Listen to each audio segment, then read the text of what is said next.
دیکھنے اور سننے والے کو شمس آزاد کی جانب سے السلام علیکم۔ معزز سامعین محترم، دنیا میں بہت سارے مذاہب ہیں اور ہر مذہب کے اپنے مقدس مقامات ہوتے ہیں۔ اسی طرح اسلام اور مسلمانوں کے مقدس مقام بیت اللہ شریف یعنی اللہ کا گھر ہے۔ مسلمان حج اور عمرہ ادا کرتے وقت بیت اللہ پر گڑی کی سوئیوں کے مخالف سمت پر 7 چکر لگاتے ہیں۔ اس 7 چکروں کو طواف کعبہ کہتے ہیں۔ اس کے بغیر حج اور عمرہ کی ادائیگی نامکمل ہے۔ خانہ کعبہ کا چکر حجر اسود سے شروع ہوتا ہے۔ خانہ کعبہ کی بلندی 54 فٹ 8 انچ ہے۔ خانہ کعبہ 5 پہاڑوں کے پتھروں سے تعمیر کیا گیا تھا۔ خانہ کعبہ کے غلاف کی لمبائی 54 میٹر ہے۔ غلاف کو ہر سال تبدیل کیا جاتا ہے۔ غلاف میں 1 من 40 کلو گرام سے زیادہ سونے کی تاروں کا استعمال کیا جاتا ہے۔ خانہ کعبہ کی چھت کے اوپر سیدھا اللہ کا عرش ہے۔ ناظرین، اب جانتے ہیں خانہ کعبہ کی تاریخ۔ سب سے پہلے بابا آدم نے خانہ کعبہ کی بنیاد ڈالی اور اس کے بعد آج سے 5000 سال قبل حضرت ابراہیم علیہ السلام نے کعبہ شریف کی بنیاد اٹھاتے ہوئے دنیا میں خدا کا گھر تعمیر کیا۔ آج تک فرزندان توحید کے طواف کا مرکز ہے۔ مورخین کے مطابق سب سے پہلا خانہ کعبہ چھت اور دروازے کے بغیر تھا۔ خانہ کعبہ کا سب سے پہلا دروازہ تبوع بادشاہ نے لگایا تھا اور اس پر غلاف چڑھایا اور اپنی اولاد جرہم کو خانہ کعبہ کی خدمت کرنے کی وصیت کی۔ ایک چابی بھی تیار کی گئی تھی۔ تیار کردہ باب کعبہ لکڑی سے بنایا گیا۔ عہد اسلام کے ابتدائی دور میں حضرت عبداللہ بن زبیر نے باب کعبہ تبدیل کیا۔ انہوں نے 11 ہاتھ لمبا باب کعبہ تیار کیا گیا۔ مورخین کا کہنا ہے کہ باب کعبہ طویل عرصے کے بعد 64 ہجری میں حضرت عبداللہ بن زبیر کے دور میں تبدیل کیا گیا تھا۔ تاہم حجاج بن یوسف نے ابن زبیر والا باب کعبہ تبدیل کر کے دوبارہ 6 ہاتھ والا دروازہ لگایا تھا اور اس پر چاندی کی کلی کی گئی اور 200 رطل سونا چڑھایا گیا۔ یہ پہلا باب تھا جس پر قلعہ کاری کی گئی تھی۔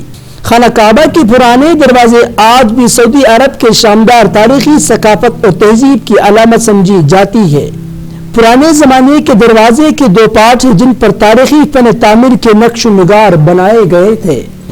3 صدیوں کے بعد سعودی سلطنت کے بانی شاہ عبدالعزیز آل سعود نے 1363 کو خاص طور پر ایک نیا باب کعبہ تیار کرایا۔ نیا دروازہ اس لیے بھی تیار کیا گیا کیونکہ پرانا باب کعبہ طویل عرصے بیت جانے کے بعد کمزور ہو گیا تھا۔ شاہ عبدالعزیز کے حکم پر خانہ کعبہ کے لیے نیا دروازہ 3 سال کے محنت سے تیار کیا گیا۔ اس کی بنیاد فولاد سے بنائی گئی۔ اس پر 2 پارٹ پر مشتمل لکڑی سے تیار کردہ دروازے پر سونے اور چاندی کی ملاکاری کی گئی اور خانہ کعبہ کا موجودہ دروازہ احمد ابن ابراہیم بدر کے ہاتھوں سے تیار کردہ ہے۔ یہ دروازہ شاہ خالد بن عبدالعزیز کے حکم پر تیار کیا گیا۔ اس پر 280 کلو گرام سونا لگایا گیا۔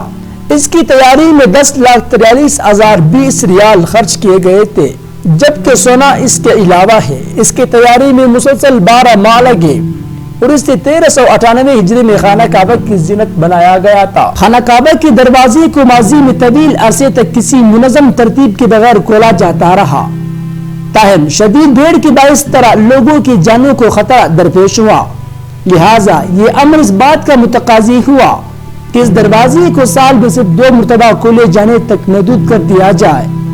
پہلے مرتبہ شعبان میں غسل کعبہ کے موقع پر اور دوسری مرتبہ اس کے غسل اور نئے غلاف کی تبدیلی کے موقع پر ذوالحجہ کے مہینے میں۔ معزز سامعین، خانہ کعبہ کی موجودہ شکل بھی وہ نہیں ہے جس شکل میں حضرت ابراہیم علیہ السلام کے ہاتھوں سے تعمیر ہوا تھا۔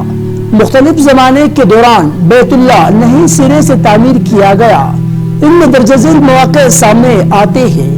اسلام سے قبل کے زمانے میں قریش نے خانہ کعبہ کی تعمیر نو کی۔ اصحابی رسول حضرت عبداللہ بن زبیر کے ہاتھوں سے اس کی تعمیر نو ہوئی۔ ام خلیفہ عبد المالک بن مروان کے دور میں حجاج بن یوسف نے تعمیر کروایا۔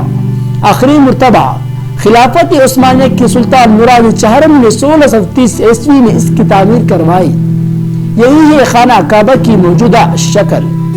اسی طرح خانہ کعبہ کے 4 کونے ہیں جن میں ہر کونے کے نام ایک دلیل ہے۔ رکن یمانی کی جانب میں رکن عراقی اور شامی ہے۔ رکن حجر اسود اس کونے کو کہا جاتا ہے جس میں جنت کا یہ مبارک پتھر نصب ہے۔ اس کے قریب بیت اللہ کا دروازہ ہے جو سال میں 2 بار کھولا جاتا ہے۔ ہمیں حتیم کو بھی نہیں بھولنا چاہیے جو خانہ کعبہ کا ہی حصہ شمار کیا جاتا ہے۔